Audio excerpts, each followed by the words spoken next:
Compartir pantalla para ver un tema muy interesante y que tiene que ver con el papel del Estado en la economía.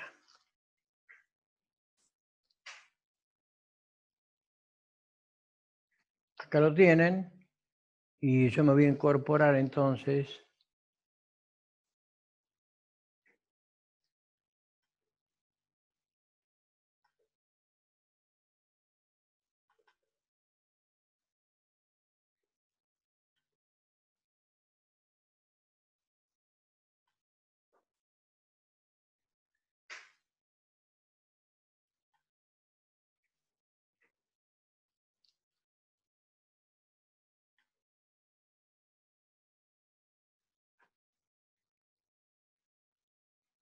A ver, déjenme que vea cómo incorporarme.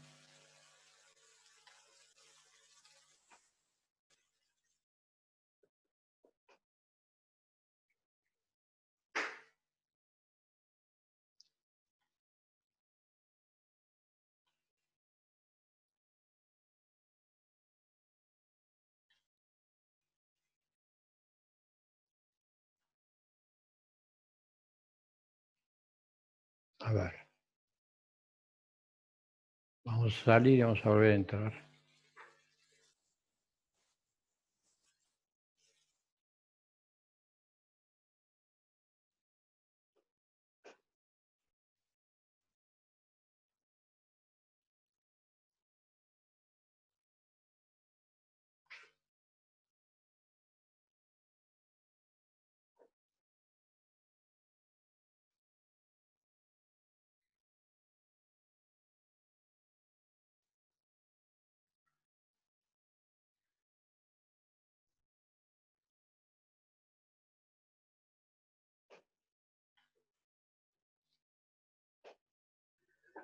Nuevamente los pequeños inconvenientes, pero andamos a las disparadas. Bueno, vamos a... Ahí está. Bueno, el papel del Estado en la economía. Todo esto, por supuesto, que se los voy a subir al campus juntamente con lo que falta, o sea, lo que hemos venido dando en esta segunda parte. Faltaría entonces subir el sector externo, economía monetaria, inflación, que tiene que ver con la política económica, y el papel del Estado en la economía. Bien, acá tienen varios puntos donde vamos a ver cosas nuevas, interesantes, que tienen que ver con incluso la incorporación de un artículo muy importante a la Constitución Nacional en la reforma del 94, que es el artículo 41, o sea, la conservación y preservación del medio ambiente y, por supuesto, evitar todo tipo de contaminación. Bueno, pero vamos directamente a esto. Y yo lo que les pongo ahí es que en relación a las funciones e instrumentos del Estado para influir en la actividad económica, hay dos posturas. O sea, están los que consideran que el Estado debe regular los mercados asistiendo a las clases menos favorecidas, que son los socialistas. Y luego está la escuela clásica, o sea, los liberales, que dicen que el Estado intervenga lo menos posible, que deje a los mercados actuar, o sea, el libre juego de la oferta y la demanda, y de esta manera aplicamos los principios de Adam Smith. Bien, por supuesto que esto no tiene nada que referir sino a lo que sucede en el siglo XX, sobre todo después de la crisis del 29. En el siglo XX, el Estado se ha convertido, como ahí les pongo, en un agente económico regulando el funcionamiento de los mercados. Y sobre todo con una política macroeconómica buscando, como ahí les aclaro bien, el crecimiento del Producto Nacional, el pleno empleo de los recursos y la estabilidad de los precios. O sea, ahí tienen cuestiones muy importantes que hacen que el Estado intervenga. En primer lugar, buscando el crecimiento de la productividad de la economía. Esto ya lo tenemos en el artículo 75, inciso 19, que es la famosa cláusula del progreso. Luego, el pleno empleo de los recursos. Quiere decir, cuando hablamos de recursos, recuerden, naturaleza, capital, trabajo y fundamentalmente empresa, dirección de la empresa. Entonces, el Estado impulsa, el Estado se introduce en esto, no es como en la época del liberalismo que era el Estado gendarme, aquella famosa frase, laissez-faire, laissez-passer, le monde va de lui-même, decían los franceses, dejar hacer, dejar pasar, el mundo se cuidará de sí mismo. Entonces, de esta manera, el Producto Nacional va a crecer, el pleno empleo de los recursos va a ser un hecho y además va a haber estabilidad en los precios. Muy bien. ¿Cuáles son las funciones del Estado siguiendo a Mochon y Becker? En este caso, prácticamente he tomado esto casi en la totalidad. Hay otras obras que vamos a ver ahora, pero dice que existen fallas en el mercado. Así como ustedes recuerdan que vimos en microeconomía que existe un equilibrio del mercado, cuando la curva de la demanda se cruza con la curva de la oferta, entonces es el punto de equilibrio. En realidad, ese punto de equilibrio no es real, es un punto ficticio, porque o hay un exceso de oferta o un exceso de demanda. Bien, en realidad, acá estamos en macroeconomía. Quiere decir que acá estamos hablando del sistema global. Por eso decimos que dado que existen fallas en el mercado, el Estado tiene que asumir muchas tareas para paliar esas fallas. Así, la policía, el ejército, la administración de justicia y la construcción de autopistas, entre otras actividades, como la subvención de la salud y la educación, son algunas de las actividades propias del Estado. Bien, entonces, les agrego, ese conjunto de actividades se engloban en tres grandes funciones. Quiere decir que, ¿qué papel adopta el Estado en la economía? En primer lugar, fomentar la eficiencia económica. Acá es donde aplicamos este artículo que les comenté, el artículo 41, y el artículo 42, que ya lo hemos visto, que se refiere a los derechos del consumidor. Ese artículo 42 que es tan grato porque prácticamente ha receptado la ley 24.240 y lo mismo la ley provincial. Cada provincia ha dictado su ley, la 13633 es la que regula en la provincia de Buenos Aires. Quiere decir que vamos a volver en esta segunda parte nuevamente sobre este artículo 42, porque, como siempre digo, me van a terminar odiando, pero van a saber la Constitución Nacional. Por lo tanto, esa eficiencia económica que tiene que tener el Estado surge de esos artículos 41 y 42 en este caso, porque fíjense que dos aspectos importantes. Se procura la equidad, mejorando la distribución del ingreso, mediante una correcta política de impuestos y gastos. Claro, siempre sucede lo mismo. La economía se inicia, se empieza a formar como un modelo, digamos, de laboratorio, pero cuando sale al exterior, se choca con la realidad, se golpea muy fuerte y tenemos lo que tenemos. Entonces, hoy vemos que la política de impuestos es tenebrosa. O sea, la presión fiscal que existe en este momento en Argentina, yo les diría que es un elemento que va a desahuciar cualquier iniciativa de inversión. Se han quedado en el camino muchas pymes, tanto en la provincia de Buenos Aires como en el resto del país. Lo que no puedo entender es cómo se está dejando tanto de lado la economía.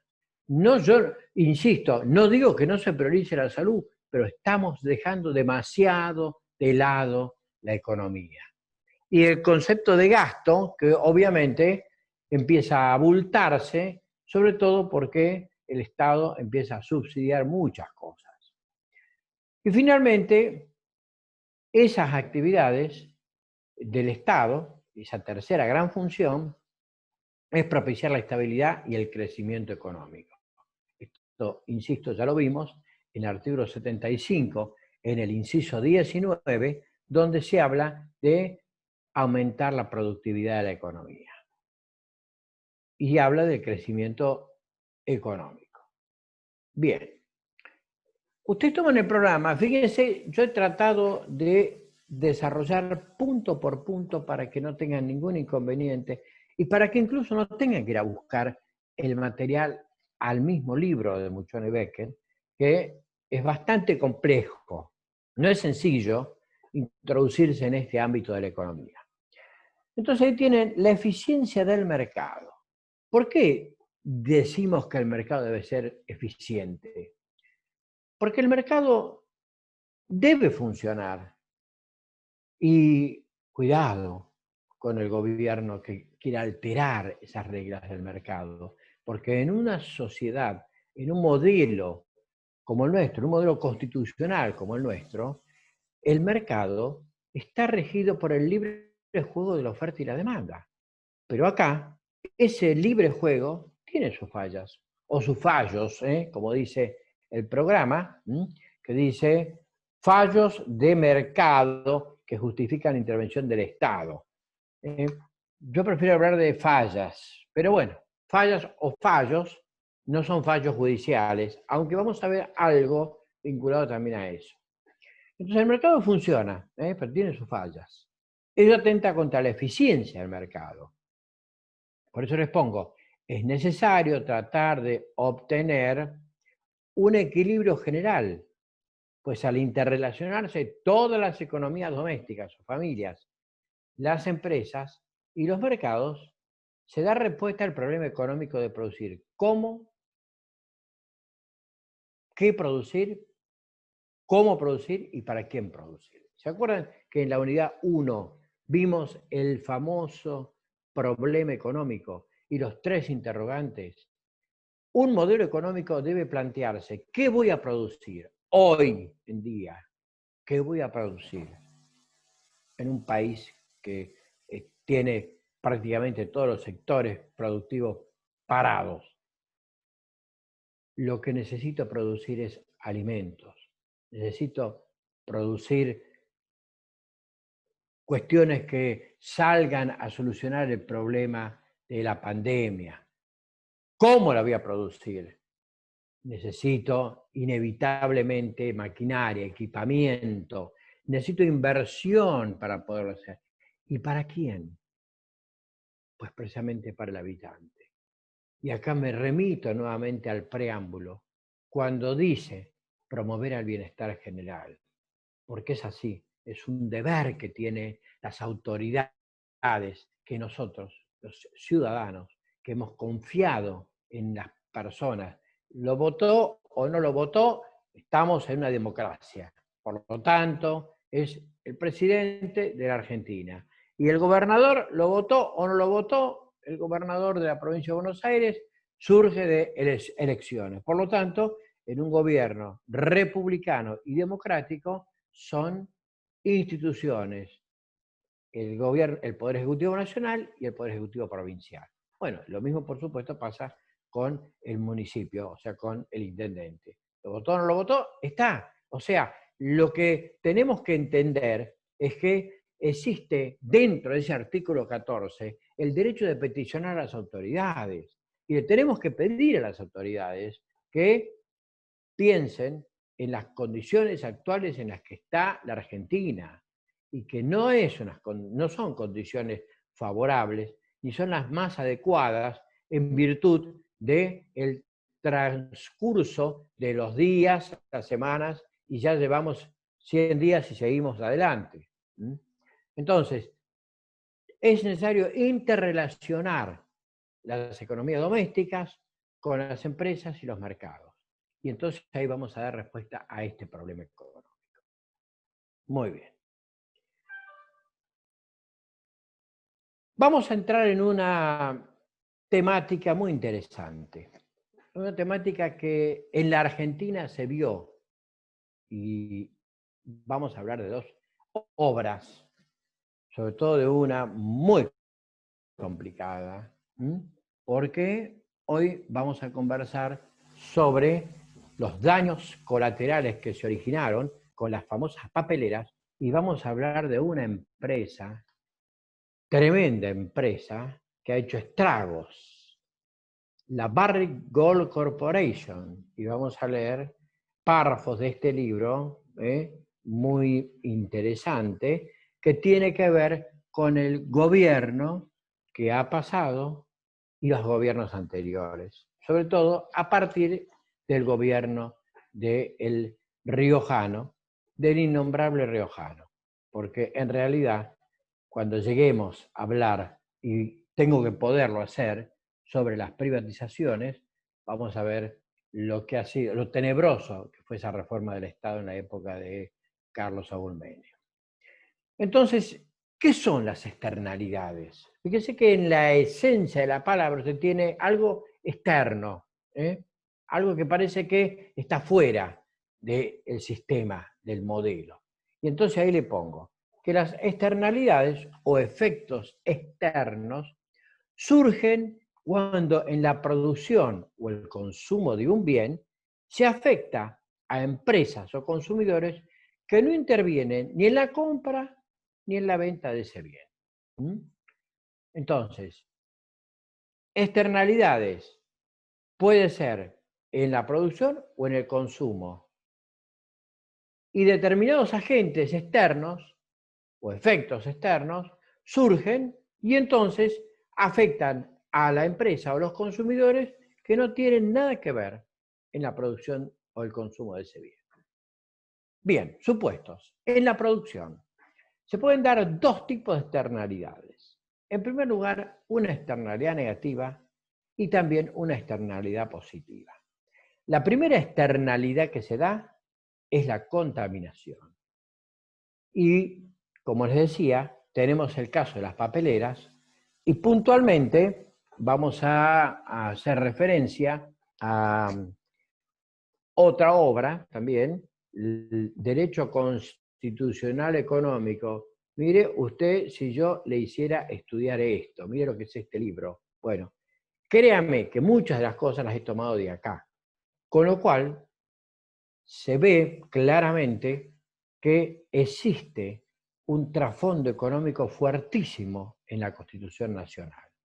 Puntualmente acá, el doctor Alberto Dallavía, que es titular de Derecho Constitucional en la UBA, cuando habla de las externalidades, nos dice que una externalidad es el coste o un beneficio que no asume quien lo causa y que forma parte de su actividad económica, como es el caso de una planta industrial que emite humos o vierte residuos en una determinada área en detrimento del disfrute de la renta de los habitantes de la zona, pero que no está obligada a pagar un precio por el daño que ocasiona a terceros. O sea, eso es una externalidad. Por lo tanto, esto nos remite a lo que ahora después vamos a desarrollar, que fue el famoso caso de las papeleras en el río Uruguay. Y el problemón, no problema, el problemón que tuvimos con nuestro país limítrofe, la República Oriental del Uruguay. Afortunadamente existe en la producción una externalidad positiva con la tecnología. La tecnología produce un beneficio social a todo el mundo, entonces usted se sienta, pone Wikipedia o averigua determinado tipo de cuestión y si bien ha sido producido para determinado sector o para determinado grupo de investigadores, todos disfrutamos de este maravilloso adelanto del desarrollo que es la tecnología. Muy bien. Ahora, vamos a ver qué pasa en el consumo, porque también existe externalidad. Y en el consumo se pueden dar dos tipos de externalidades, una negativa y una positiva. La negativa, evidentemente, es el caso del tabaco. O sea, yo no fumo y por lo tanto a mí me perjudica el hecho de que alguien esté fumando al lado mío. Fíjese que hace poco tiempo que se empezó a emitir disposiciones que restringen el consumo de tabaco en lugares cerrados como en lugares públicos. A pesar de que acá usted, si está en la calle, puede libremente fumar. Pero en los restaurantes comenzó a haber lugares para fumadores y lugares para no fumadores. Le voy a contar una anécdota de una experiencia personal donde uno se da cuenta realmente qué lejos estamos de países ordenados. Año 2013, mes de enero, tuve oportunidad de viajar con mi familia a China y a Japón. En Japón, en Tokio, puntualmente en un barrio que se llama Barinouchi, donde está el Palacio Imperial de la familia del emperador, en una plaza vi algo que me sorprendió profundamente. Lo volví a ver otra vez en Kioto, porque el tour recorría 2 o 3 ciudades, la ciudad de Hakone, también Osaka. En todos los lugares donde había una plaza, había como un lugar que estaba cerrado con vidrio transparente. Adentro, desde afuera se veía 20, 30, 40 personas que estaban fumando. Y que además, arriba estaba tapado y había como unos succionadores del humo, de modo que ni siquiera ese humo salía al exterior. Lugares cerrados en plazas públicas con vidrios transparentes para que el que quisiera fumar se metiera ahí adentro. Créanme que eso me sorprendió muchísimo. Obviamente que esto ha avanzado y usted compra hoy un paquete de cigarrillos y dice el tabaco mata, el tabaco produce cáncer, el tabaco esto, el tabaco lo otro, porque hay disposiciones, hay leyes que expresamente obligan a que se ponga eso. Bueno, usted ahí tiene una externalidad negativa en el consumo del que produce el tabaco o el que produce cigarrillos. Y en el consumo tenemos también una externalidad positiva, afortunadamente. Y es esto, es la educación. Porque la educación mejora la sociedad. Fíjese que muchas veces yo he dicho la importancia que tiene que la universidad pudiera salir del ámbito estrictamente académico. Y nosotros lo hemos hecho. Hace unos 3 años, 4 años, dejé de hacerlo porque no encontraba eco en los chicos y había problemas para organizarnos. Es como que se bajaron un poco el entusiasmo, las ganas. Pero durante mucho tiempo, cerca de 6 o 7 años, ofrecíamos a los colegios secundarios que la Cátedra de Historia Constitucional Argentina, a cargo del profesor Julio César Furundarena, estaba dispuesta a ir los días que se conmemorara algún acontecimiento patrio a determinados colegios para contar, para dar una charla, una conferencia, o simplemente para hablarle a chicos de 4º y 5º año de la secundaria. Lo hicimos un 25 de mayo, lo hicimos para el 20 de junio, lo hicimos para el 9 de julio, lo hicimos para el 17 de agosto, o sea, fechas como la Revolución de Mayo, que les dije, el día del fallecimiento del general Belgrano, que es el día yo prefiero decirle del doctor Manuel Belgrano, y que pasa a ser el Día de la Bandera, el Día de la Declaración de la Independencia, el Día de la Separación Física de San Martín. Bueno, mire usted qué interesante que es esto de la educación, de llevarla hacia las sociedades de fomento, llevarla hacia los barrios, llevarla, bueno, ¿qué ha pasado aquí? Ahí tenemos. Llevarla fuera del ámbito. Entonces, me parece que cuando pase esto de la pandemia, voy a volver a proponer que se haga. Y esto lo hacíamos con estudiantes, con alumnos, con chicos que se quisieran anotar, y que para mí era toda una nota de concepto y una decisión excelente, porque estábamos llevando hacia el pueblo la educación que se recibe en la universidad, porque la universidad es gratuita, porque el pueblo la paga con sus impuestos. Entonces es una forma de devolver, gratamente es una forma de devolver esto a la población. Bien, acá tenemos entonces los casos de externalidad negativa que se han dado en la producción, y acá puntualmente lo ponemos, que han tenido amplia repercusión y que originaron contaminación. Acá tenemos los dos casos que luego del alto vamos a hablar. Las empresas papeleras en Fray Bentos, Uruguay, donde sus vertidos perjudicaron el turismo en la ciudad de Gualeguaychú. Esto trajo un problema muy serio, que incluso es un problema con nuestro vecino país del Uruguay, que llegó a ser ventilado ante la Corte Internacional de La Haya, este problema que recién les mostré.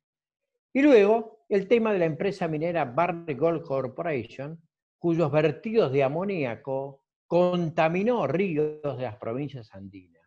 Esto pasó en San Juan, porque en Catamarca se opusieron terminantemente, pero además hay un convenio al cual nos vamos a hacer referencia, un terrible convenio que se firmó en la época en la que Bachelet era presidenta de Chile y Cristina era presidente de la Argentina, que es el convenio de Pascua Lama.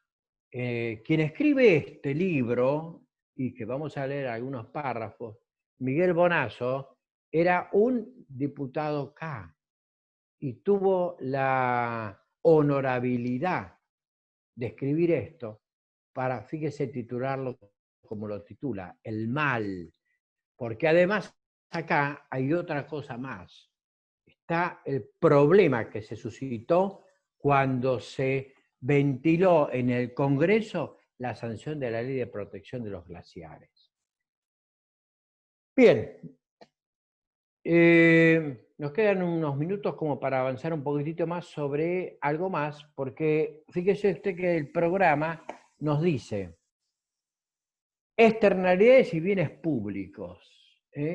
Los bienes públicos son un ejemplo de externalidad positiva, porque benefician de manera indivisible a toda la comunidad. Son independientes de los individuos que lo compren o no. Por ejemplo, la educación y la salud son bienes públicos. Y fíjese lo que yo le pongo, en la que el costo de extender esos bienes a uno o más personas es cero. Quiere decir que, mire usted qué interesante es este aspecto. Usted tiene la posibilidad de ir a un hospital que tiene un número de camas, que tiene una sala de emergencia. Que vayan 10 personas más, 20, 30, 40, 50 personas más, no va a modificar la posibilidad de la atención. Por supuesto que si hay que tener camas, y bueno, sucede lo que está sucediendo ahora, se están preparando para un pico que todavía parece que se demora en llegar y que no es materia de esta charla, y prefiero no inmiscuirme en esta cuestión, pero lo que sí voy a decir que la educación y la salud son bienes públicos y que llegan a más de personas para las que se proyectan. Fíjese, la Facultad de Derecho, un año pueden entrar 200 personas y está preparado para esas 200 personas. Al año siguiente pueden entrar 300, 350 o 400. Bueno, se verá la forma de poder darle para que se reciba la educación correspondiente a todos esos estudiantes.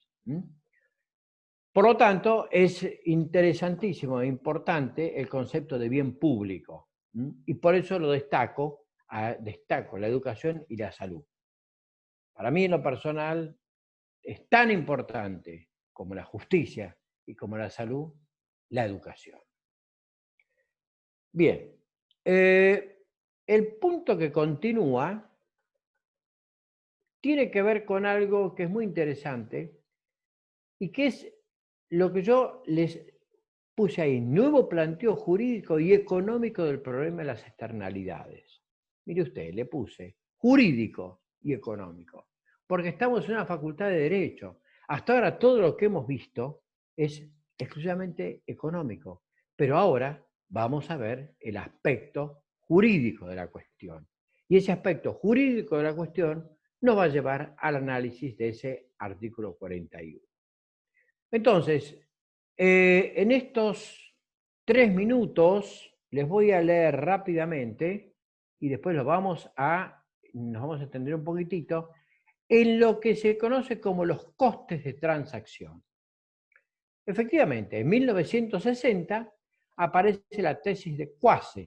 Ronald Coase elabora un teorema sosteniendo que la cuestión se puede resolver por los mecanismos autorregulativos de la negociación del mercado entre los sujetos implicados en el problema de la externalidad.